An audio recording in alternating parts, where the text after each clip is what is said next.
పండుగ జరగబోతుందన్నారు మంత్రి తుమ్మల నాగేశ్వరరావు. మూడో విడత రుణమాఫీ నిధులు విడుదల చేయబోతున్నామన్నారు ఆయన. ప్రభుత్వం ఏమీ చేయలేదని విమర్శించిన వారి గొంతులో పచ్చి వెలక్కాయ పడిందని విమర్శించారు తుమ్మల. తెల్ల కార్డు లేకపోయినా పాస్బుక్ లేకపోయినా రైతులకు రుణమాఫీ ఇస్తామన్నారు. వైరాలో రేపు జరగనున్న సీఎం సభ ఏర్పాట్లను పరిశీలించారు మంత్రి తుమ్మల.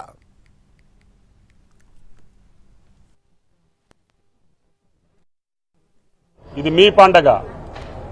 31,000 కోట్లు ఒకే పంట కాలంలో ఒకే నెలలో జూలై 18న మొదలుపెట్టాం. 15వ తారీఖునే 2 లక్షల లోపు రుణం చేస్తున్నాం. మిగతా వాళ్ళందరికీ కూడా ఏదైతే బ్యాంకుల దగ్గర నుంచి మాకు వీళ్ళకి అప్పు ఉంది అని చెప్పి వచ్చినటువంటి పేర్లన్నీ కూడా 42 లక్షల ఖాతాలు మా దగ్గరకు వచ్చినాయి. 25,000 కుటుంబాలు వచ్చినాయి. మేము ఆ రోజున రైతు కుటుంబాన్ని రుణ విముక్తులు చేస్తామని చెప్పాం.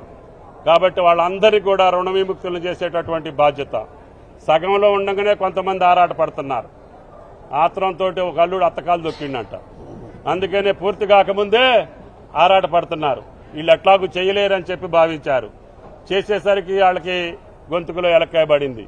ఏం చేయాలో తెలియక వాళ్ళకి రాలేదు, వీళ్ళకి రాలేదు, ఆడికి పోలేదు, ఈడికి పోలేదని. ఇంకా పూర్తే కాల 9 నెలలు అయిందా ఈ ప్రభుత్వం వచ్చి? కాలేదా?